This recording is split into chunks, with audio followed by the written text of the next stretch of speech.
Coming to Hawaii was a dream out of the blue. I can remember when I was in the 5th grade and our geography book had a segment on Hawaii. It had Diamond Head in the background and a surfer coming down the waves in Waikiki. And that has stayed with me all of my life.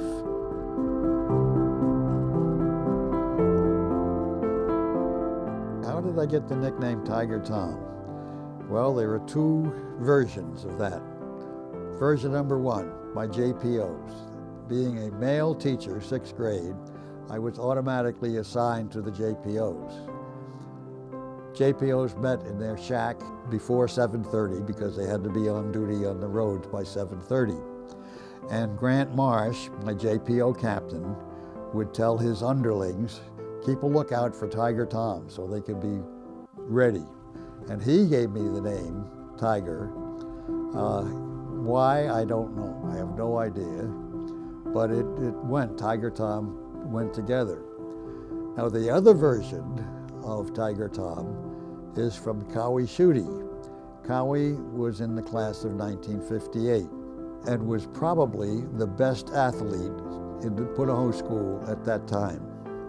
She started calling me Tiger Tom. And whether that was she had been with Grant or heard that from the JPOs, I don't know. And that was Tiger Tom. Walter Curtis, the academy principal, then asked me if I would like to come up and teach English in the high school at the 10th grade level. So I taught 10th grade, 11th grade, and 12th grade English for 3 years. My 7th year at Punahou, John Fox, president of the school, looked at me, he said, "Tom, we know what your faults are." Well, thank you, I do too. But we want to offer you a position as a dean. I was floored. What's a dean? We don't know yet. It's going to be up to you and the others. There are going to be 4 of you. Jim Imes would be the dean for the class of 58. They were graduating seniors. I would be the dean for the class of 59, and Jim Dool would be class of 60, and Betty Carter would be the first 4-year dean, class of 61. That was how I got to be a dean. Now, being the junior dean scared the daylights out of me because the junior class puts on carnival.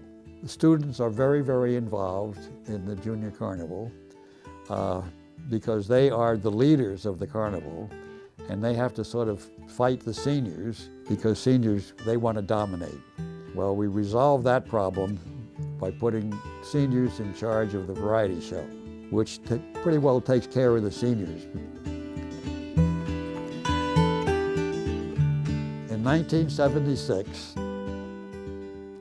the students asked me, doing the variety show, would you like to be in the show with us? Well, that was quite an honor. But I was not the first dean. The first dean was my colleague Jim Imes, class of 75.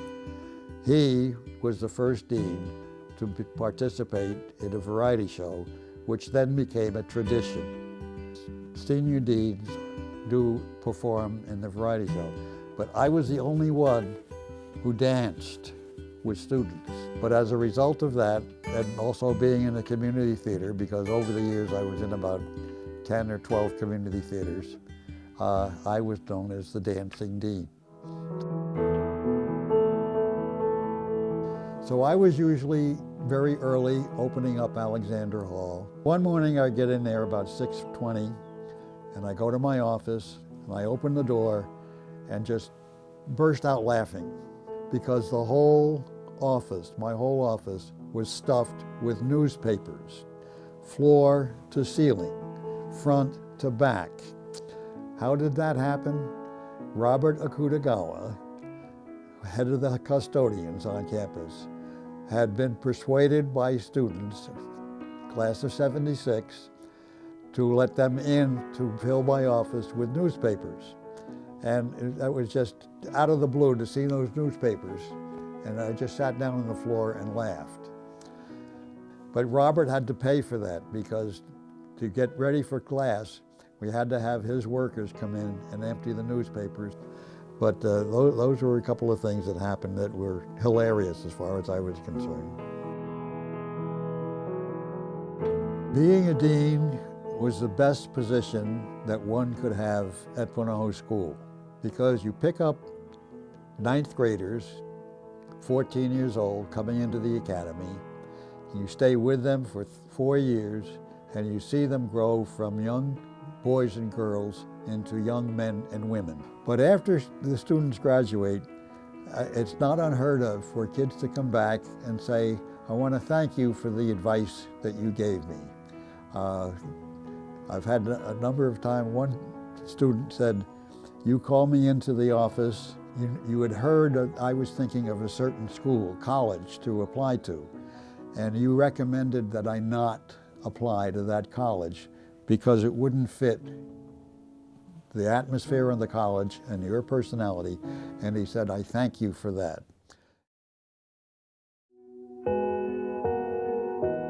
When you retire, you leave a lot behind. You're starting a new type of life, but you leave a lot behind. You leave the daily contact with students, which is life encouraging. You leave behind, I won't say your friendships with faculty, but the daily camaraderie, the give and take, the flow of life. I miss that even now, even though I've been retired for 30 years, over 30 years. But I still have contact with students. Even now, the class of '59 has a Zoom meeting every Friday, and we talk about things that are interesting, and it's very, very warm and satisfying to do that, even after all these years. As I told them the other day, I said, you guys are now pushing 80. Believe it or not, class of '59, they're pushing 80. But I still see them as 18-year-olds. That's the rewarding part of one of the rewarding things is maintaining contact. Like they say, once a Marine, always a Marine. Once you're a Punahou student or once you're a Punahou faculty, always the relationship is there.